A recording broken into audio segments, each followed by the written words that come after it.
What is going on, guys? J Crypto here once again with another cryptocurrency video for you. Now, earlier today, I had the amazing opportunity to interview Edgar Bers from over at Hashflare. Now, he's been a part of Hashflare since 2015, and he has a very interesting job description. I'm going to let him talk about that for himself later on in the interview, but essentially, he's the guy who makes sure everything is running as smoothly as possible over at Hashflare, and it was really great to talk face to face with somebody over at Hashflare because I really do enjoy their cryptocurrency mining services. I really do benefit from their services, and I really do appreciate all the hard work that they're doing over there to make sure that we, the users, have the best experience possible. Now, I'm going to be asking a lot of questions. Many questions are questions that you guys have been asking me in the comments section of videos, so make sure you stick around through the end of the video to hear everything he has to say. A lot of great information. I think a lot of you are definitely going to enjoy this interview. Guys, if you have not yet signed up for Hashflare and you would like to, you can click the link in the description of this video. You can purchase your first Bitcoin mining contract today and start receiving your daily Bitcoin payouts tomorrow. Now, just some good news as a side note, guys. According to Edgar, there is a very good chance that the SHA-256 contracts will not be selling out. You'll hear him talk about that more later. But guys, these Bitcoin contracts are very profitable, and they are not available anywhere else for this price except for Hashflare. So if you've been thinking about mining Bitcoin, make sure to click the link in the description of this video and get started right away. So without further ado, I'm going to go ahead and play the interview. I hope you guys enjoyed it as much as I enjoyed it. All right, everyone, I am here with Edgar Bers. He is the support specialist over at Hashflare. How are you doing today, Edgar? Hi, I'm wonderful. I'm here to answer all your questions. Great. Well, thank you so much for coming on the channel for this interview. I know I'm really excited to have you here, and I know a lot of my subscribers are also really excited to hear what you have to say. So for those of you who may not be familiar with who you are and what you do, can you just start off by introducing yourself and telling us a little bit about what you do over at Hashflare? Right. So I'm not really a support specialist in Hashflare. I work for marketing, from sales, from business development, for communications. So I rather negotiate when I'm required to. I keep track on all the changes and updates and everything that's happening in the crypto world. My job is to make sure that the idea, that the message that can appear at the user side or at the management side is conveyed to another party. So my job here is to make sure that everything's running smoothly and we are doing what we should be doing, and according to the market, according to customer requests, well, and according to common sense, obviously. And we at Hashflare, the Hashflare for us, first things first, Hashflare is the name of the service that has been developed by our company. Our company is Hashcoins. We have been doing cryptocurrency development, hardware manufacturing some time ago. Right now, we focus on blockchain developments and tokenization of businesses, etc. Hashflare is one of our services that we have developed like 5 years ago. We had never expected it to grow so big as it is now. And what we do here is we try to offer a service. I mean, all of us here in the company, we are all like internet enthusiasts, people who believe that we are living more and more online than offline. So every possible service should be available for you online, including acquiring of cryptocurrencies. And acquiring of cryptocurrencies can happen in two ways, like buying cryptocurrencies and mining cryptocurrencies. And it's a common problem that, people want to mine their bitcoins because when you buy bitcoins, you never know who is the seller. And previously, you really wanted to have these white bitcoins that have just been freshly mined, have never been to any other wallets, and you're 100% sure that the tokens, that the bitcoins are clear, are white.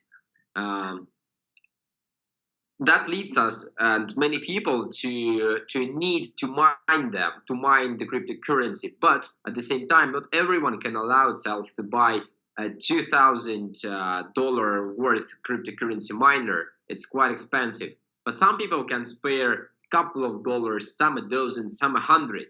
For everyone, the check is different. But what we are try to allow to do with our platform is for everyone to get into the sphere. We want to educate people. We want to later even host our own education shows to explain to people what is cryptocurrencies, how to deal with it, how not to get tricked, how to maybe invest in it, but without any advices. But just explaining the basics, how it works, how scammers work, how good people work, what's good in the technology, what's speculation, what can blockchain do, what it cannot. Because, for example, I'm sorry, I'm not getting you into the conversation right now. No, But go for it. Go for it.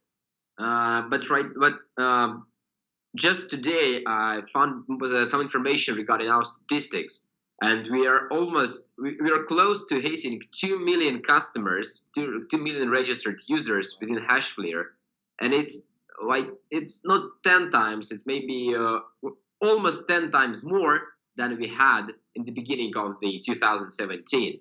And not just us has the same have the same number.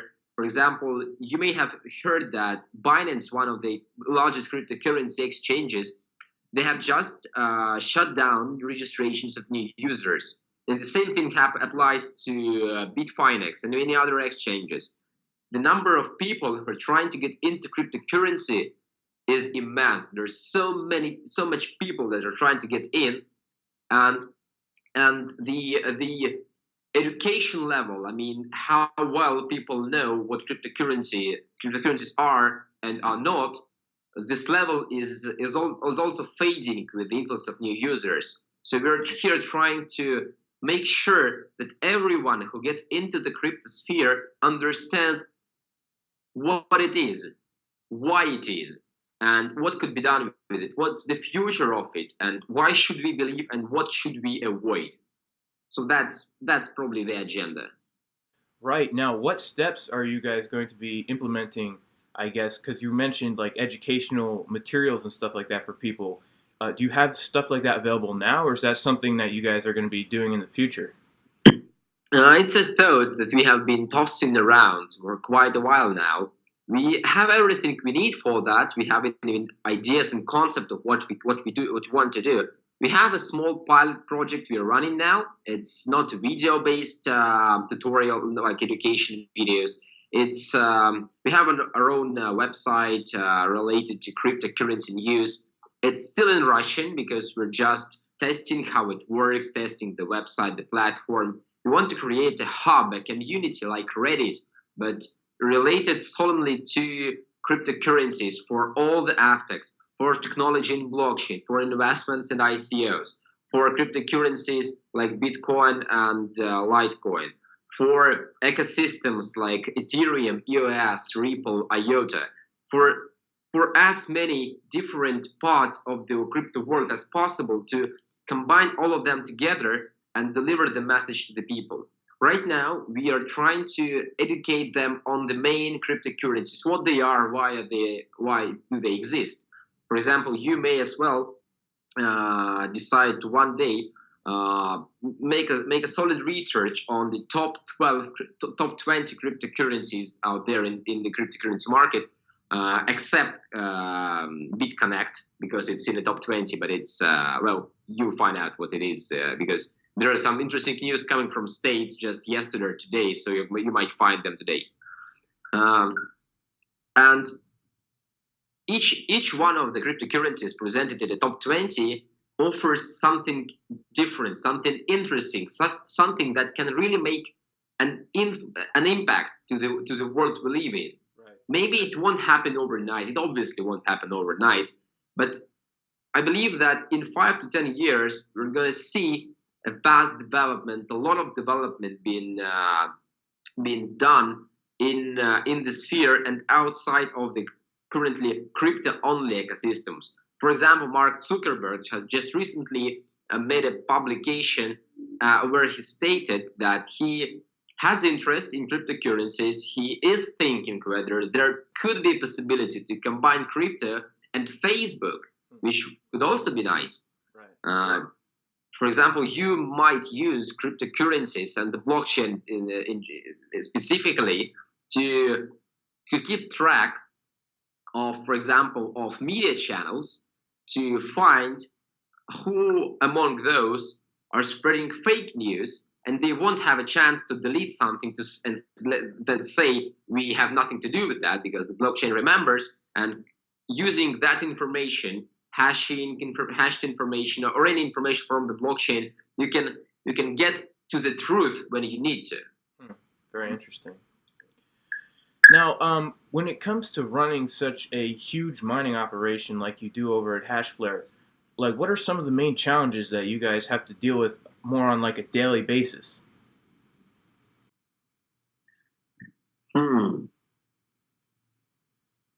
Well, main challenges, you see, there is not so many challenges when it comes to running the mining facility, because in most cases the facilities, we just pay the fee for the facility operators to operate miners, because more than half of our facilities, I mean the data centers, we don't own data centers, we rent them. But even those, for example, we have just signed an agreement to get into a new data center in Iceland. We will still have the technician on that in Iceland that will work on getting the hardware, installing it, connecting it, and doing everything. I mean, the maintenance. So we don't really. It's not a burden for us at this stage. But what is a problem for us is two things. First, scalability issues of Hashflare. Second, scalability issues of Bitcoin. First things first is Hashflare. When we developed it back in 2014, we didn't really expect it to have even 100,000 customers. Now we have 2 million. I mean, some people, maybe you as well, have seen the 502 gateway error when you try to log into Hashflare. What's that? Well, that's our system saying that it cannot fit any more users at the same time. So we have to just reallocate some of our servers to share the load on different parts of the website to make sure more people can get online at the same time. We are doing the Hashflare 2.0 right now. Right. So that's one of the biggest issues. We have to, because these lags cause issues to customers who then create a lot of tickets to our support desk, and there we get a lot of requests. So we just need to hire more and more people to answer questions which couldn't even exist if the system were functioning correctly. And it will eventually, but we're still getting there. The second thing is the Bitcoin scalability. Right now, we get a lot of criticism for.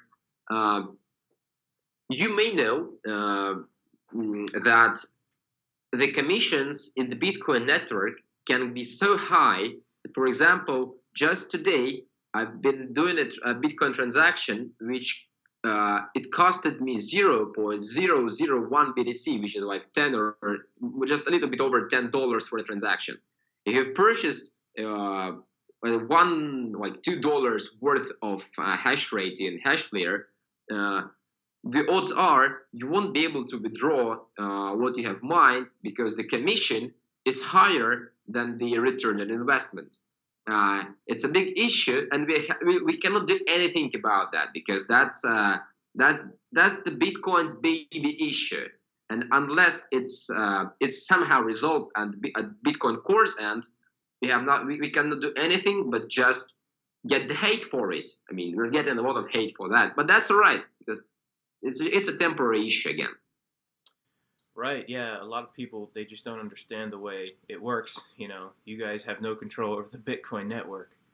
But speaking of Hashflare 2.0, I wanted to ask you about that because, you just posted the blog about it, I think, right before the new year, and a lot of us are really excited about it. Maybe you could just go into a little bit of detail about what exactly is Hashflare 2.0, and what are some of the main changes or differences between Hashflare as it is now and Hashflare 2.0?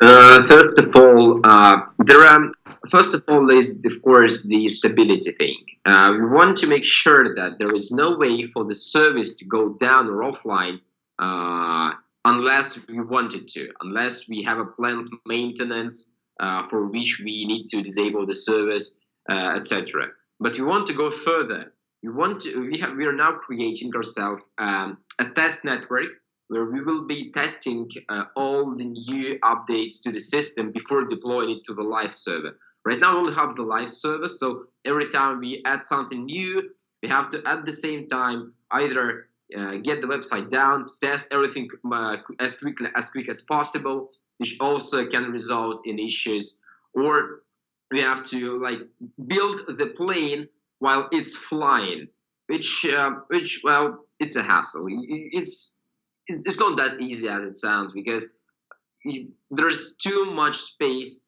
for a mistake, too much room to make something wrong and not being able to test it before deploying to the live service. So that's the first thing. Another thing is, of course, redesign. You want it to be a smoother, more modern, more minimalistic, because what we have right now is an old version, so a 5 years old version. Market standards have changed, and when people come to a Hashflare or any other cloud mining website, what they want to see is not fancy stuff, but rather minimalistic professional stuff. So we also want to focus on that thing as well. We want to add some functions. We want to increase the scope of statistics that's provided by miners, by pools, that is reflected in the dashboard. So you also want to focus on that part. However, it will probably take more time than we expect. So the neatest tweaks will be added only after in the second half of 2018. What else? Well, we might add new mining contracts because people are asking for us about that. We are considering different options. For example, many are asking about Bitcoin Cash. I personally dislike that idea. I don't feel that mining a cryptocurrency that is controlled by a group of people like Roger Ver, his buddy from bitcoin.com, and Bitmains and Pool, it's not really good. It's not the best thing to go for, because if something happens between Roger Ver, his friends, and Bitmain, it can, and it will also reflect on the Bitcoin Cash network. We don't want that to happen. We want everything to be stable, and we want people who purchase their mining contract to be sure that the cryptocurrency they're mining is legit. That's probably there will be minor tweaks here and there. We want to add some security tweaks. We want to add SSL authorization as another way to authorize yourself instead of using username and password, which is more secure for those who want that extra security. What else? We want to get rid of the affiliate program at some stage and move it to our partner networks. So the affiliates will be managed by the company that does this professionally, rather than by our support department, which is also time consuming and stuff. And probably one thing that we don't really plan to do now, which is just my wet dream, but I'd also wish to see some kind of machine learning added to our support. So, because there are issues, sometimes people ask questions which already have answers in our frequently asked questions section, but they don't look for it. But I'm trying to suggest a concept where the system could use the keywords from the request to understand whether there is already an answer for the question, to provide an instant answer to the person, and if the answer is not sufficient, then the person would be able to then contact the real person, not the robot. But what will it give to us? It will give the support department more time to answer real issues, things that require human attention as we speak. Right, that would definitely make things much more efficient for you. Now, another thing I was wondering about Hashflare 2.0 is the API service that you guys are gonna work on, according to the blog post at least. So, um, what is going to be available with that? What, Well, right now we do not have our own mobile applications, but everyone wants to do something on mobile. Some people want their mobile app. Some people just want their statistics. For example, you may want to have an aggregator that can soak up some information from different pools, from different services, compare between each other to find out who is the most profitable, who is the most honest, who is the most stable, etc. So having open APIs would allow us to share the data that is required for developers to build services on top of Hashflare, or using Hashflare, or using some information from Hashflare, because that creates new market areas, new market niches, and we want to allow people to do that, to toy around with Hashflare as they please, to to actually allow them to do what they want to do. okay, got you.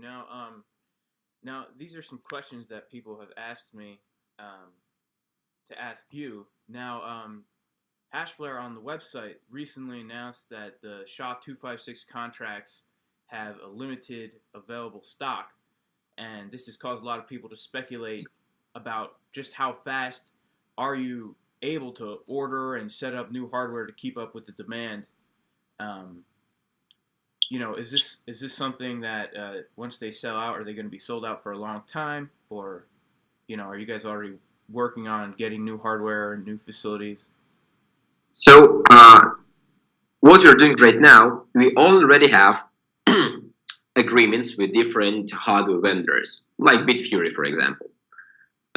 We are standing in lines for batches of hardware that will be shipped directly to mining facilities, to the closest to the vendor. For example, in China for Chinese, to Iceland for, well, for example, Bitfury. It's not really in China, but well, it has something to do with China, with Russia, with CIS. But they're in Hong Kong, as far as I understand. But you're not planning to host their equipment in China, but rather in Iceland. But that's one story, and I'm not really into that part of the business to understand how is the logistic working there. I just know that uh, we are trying to get as much hardware from as many places and vendors as possible to make sure that we keep the supply within demand. However, you see, you never know beforehand what kind of orders and how many people would create a demand. In the last couple of months, we got more users than in the past year, and um, we didn't expect that. Nobody expected that. Nobody expected that the Bitcoin price would be $20,000. But here it is, and here is the massive amount of people just running into us, running into Hashware, Genesis, all our competition, ourselves as well, just clearing off the shelves. And we might, at some point of time, obviously run out of hardware.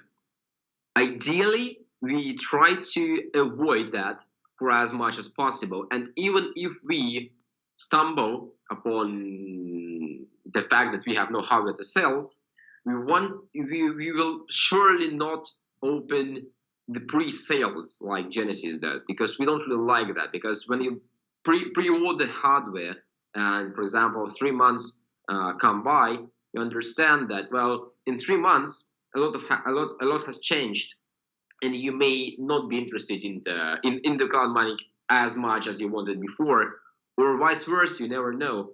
So to keep ourselves and our customers satisfied, and to keep our support department satisfied, we don't want to make like long run promises, like selling pre selling contracts. That's just ridiculous for us. Right. I think that right now there won't be any shortages because just recently, even Bitmain decided to release 3 batches of hardware when they only promised one. So it seems that every manufacturer has increased their production in several times just to upkeep with the demand.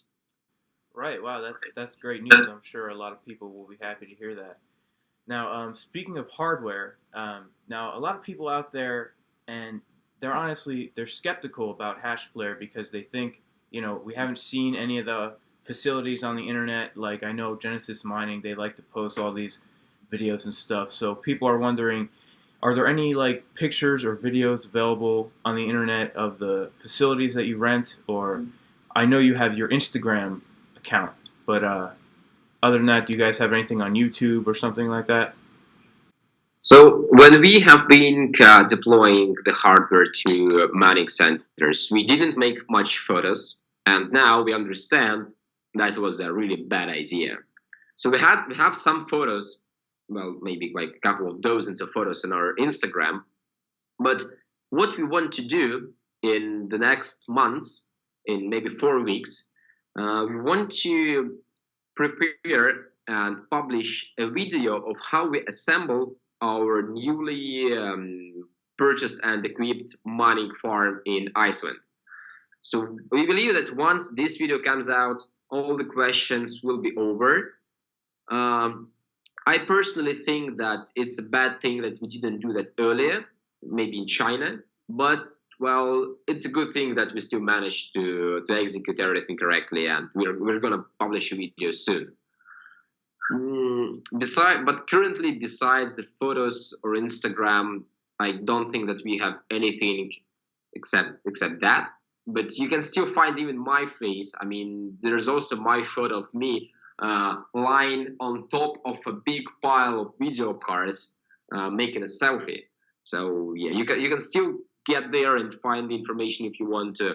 People want more information, and I really hope that after the new video, we won't get even more requests for that.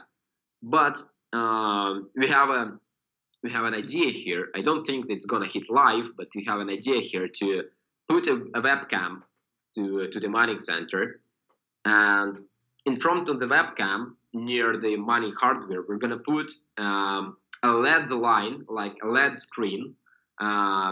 So you can type a message, and the message will be displayed on the screen. So every person would be able to get in, type a message, and see his own message live from our data center.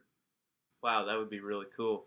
Yeah, because there's a lot of fake mining companies out there that just steal people's money. So I understand why people are skeptical, but at the same time, obviously, Hashcoins and Hashflare are both reputable companies and been around for a long time. So anyway, I wanted to ask you about Bitcoin Cash because the whole Bitcoin civil war going on. I just want to know, what do you think about it? And obviously you don't like it, so maybe you could just go into a little detail. I know you already touched on it, but Well, first of all, my approach to any possible Bitcoin fork, the Bitcoin fork is just a Bitcoin fork. If you want to bring in the technology, don't call yourself Bitcoin. What Bitcoin Cash developers, designers ultimately wanted to do is to execute the Segwit 2x fork and using it. And of course, it's a good marketing when your product is A, called Bitcoin, B, everyone who had Bitcoins also has your Bitcoin Cash, so you have done your marketing like halfway through. C, giants like Bitmain, some exchanges, some pools, and silly millionaires like Roger Ver are trying to promote. It's so where some people see profit, and well, it might happen that Bitcoin Cash price will increase. It will make some profit for those who believe, and in the long run, maybe Bitcoin Cash is going to be the revolution. I highly doubt that because we have had Bitcoin Classic, Bitcoin Unlimited, Bitcoin Gold, Bitcoin Platinum, Bitcoin Black. We had all possible kinds of Bitcoin. Right. Yet none of them really do what they have to do. For example, when I just got to Hashcoins, like in the end of 2015, there was this Bitcoin Classic fork, and in a couple of months after that, after the fork was announced, I met John Matonis. He was one of the founding directors of the Bitcoin Foundation, and I asked him about the Bitcoin Classic. What does he think about it? And back then, Bitcoin Classic proposed the idea that we need to increase the block size from 1 megabyte to 2 megabytes, and that will solve all the issues of Bitcoin. Just increase the block size. Back then, John said to me that he personally doesn't understand how that would solve the issue. Because, all right, so today you increase the block size from 1 megabyte to 2 megabytes, in the months to 4 megabytes, in a half a year to 10 megabytes. It's not a solution. It's not a scalability solution. You're just increasing the block size and that's it. So there are now other solutions being deployed, like SegWit, like Lightning, Right. solutions that are meant to not just add a number in the end of a string line and say that, oh, that's a solution, but rather a new piece of technology that does new kind of work that's meant to increase the scalability of the network by doing this, that. And I personally think that what Bitcoin Foundation, what Bitcoin developers team is doing is the correct thing. Maybe they require more support from outside. Maybe it would be better if more people would focus on developing Bitcoin. That would be actually great. But it's still better than just Roger Ver and his millionaire friends controlling the cash, saying that this will be the future economy of free people. And that's bullshit. Right. Well, I appreciate your input on that, and I have one last question I want to ask you, and it's a pretty general question, but basically, what do you think the future holds for Bitcoin in general and Bitcoin mining? Do you think we're going to hit some roadblocks along the way, or do you think things are going to just keep on going the way they've been going? Right. So we have just finished, but we are doing in Hashcoins. Besides Hashflare, we have other projects. One of them is Polybius. It's related to banking, finance, and payments. And working on that project, we got a lot of connections and information from the payments and the financial regulatory sphere. What I personally think is that the year 2018 would be full of different wonderful cases where regulators come to, I don't know, to make justice, to bring, I don't know, truth and legitimacy to projects and products and currencies. I personally think what's going to happen is the following. First thing, all the cryptocurrency exchanges will be required to get a license. All of them. All of them will be required to provide a solid KYC to get they have to know their customer to make sure that their customers' money is not like terrorists' money. So a lot of regulations will cover that. Or I think that as many Bitcoins as possible would be cleared of anonymity, so to say, but that will also allow other financial institutions like banks to eventually adopt Bitcoin or Bitcoin products like they have with Bitcoin futures right now. Right. Mining, I think that mining will still survive for as long as the Bitcoin price is increasing, because in Bitcoin price increasing causes more people to be interested in mining, to mine more Bitcoins and to increase network difficulty. which reduces the overall profitability of each individual miner, which is then compensated by the growth of Bitcoin. So for as long the Bitcoin is growing, for that long, we're going to see the hype. We're going to see more and more people coming in. And I don't know how much. I may even try to calculate how many times would these reputable medias call the cryptocurrency market a bubble in 2018. And at the same time, I want to compare it with Bitcoin price in the end of 2018.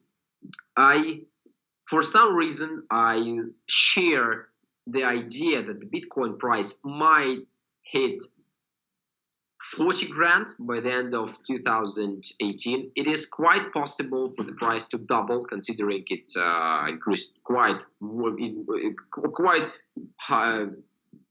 faster during this year than during previous years.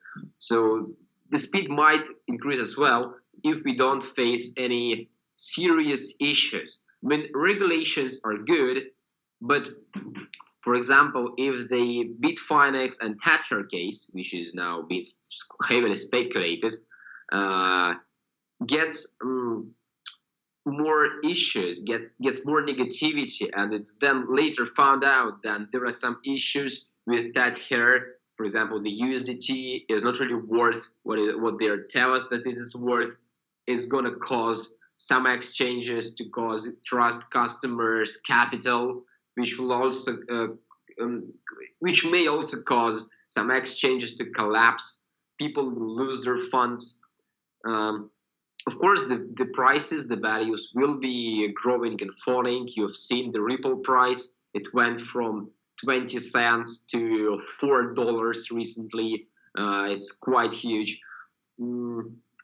I personally think that those who aim for the long run, for example, 2020, 2025, to then liquidate their cryptocurrencies in cash, buy houses, yachts, and whatever, they just need to keep their funds within their cold wallets, to have control over the private keys, over the wallets, and everything's gonna be fine.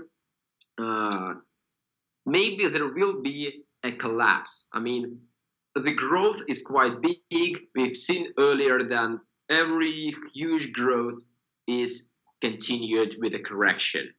So there will be a fall, a collapse maybe, but those who will survive, and I believe that Bitcoin will be among those, and Bitcoin Cash won't, those who survive will may eventually form the new crypto economy, the new economy. Because before IPOs and stocks and shares and bonds, we didn't have those. We had some Vaxos before that. But when new financial products appear in the market, first they are criticized, they're hated, they're fought. Some people trust them, some people speculate on them, some people earn cash, some people lose cash. But in the end of the day, they remain, they solidify, they get more regulations, they get more common sense, they become more practical and secure for everyone. And the economy without IPOs, we wouldn't have companies without IPOs, we wouldn't have Google, Amazon, like biggest giants who collected funds from investors that allowed them to grow. Without credit, we won't be able to boost the economy. And I believe that if we do everything correctly, and if we don't put our heads to the sand every time we're afraid of something, but rather try to investigate and take a more managing approach, governing, regulative approach to things, bright future awaits us. Right. Yeah, I tend to agree with that as well. All right, Edgar. Well, thank you so much for doing this interview. It's definitely great to finally be able to talk to somebody from Hashflare, since I love Hashflare and I've been involved for a long time. And I know a lot of my subscribers are really going to enjoy this video as well. So thank you so much for taking the time to do this. My pleasure. Thanks for reaching out. And if there's something else, just make sure to reach out to us. You might, if you want to visit our office, just using with a short notice, just we may arrange a meeting here. You might come, make a video here, talk to us. We are quite open to visitors, however, with a notice. Okay, wow, that sounds great. Yeah, if I'm ever in Estonia, I will definitely stop by. Make sure to come in summer. Yeah, absolutely. All right, Edgar, thank you. Right, Jason, it was a pleasure. All right, bye. See ya. Take care. Bye.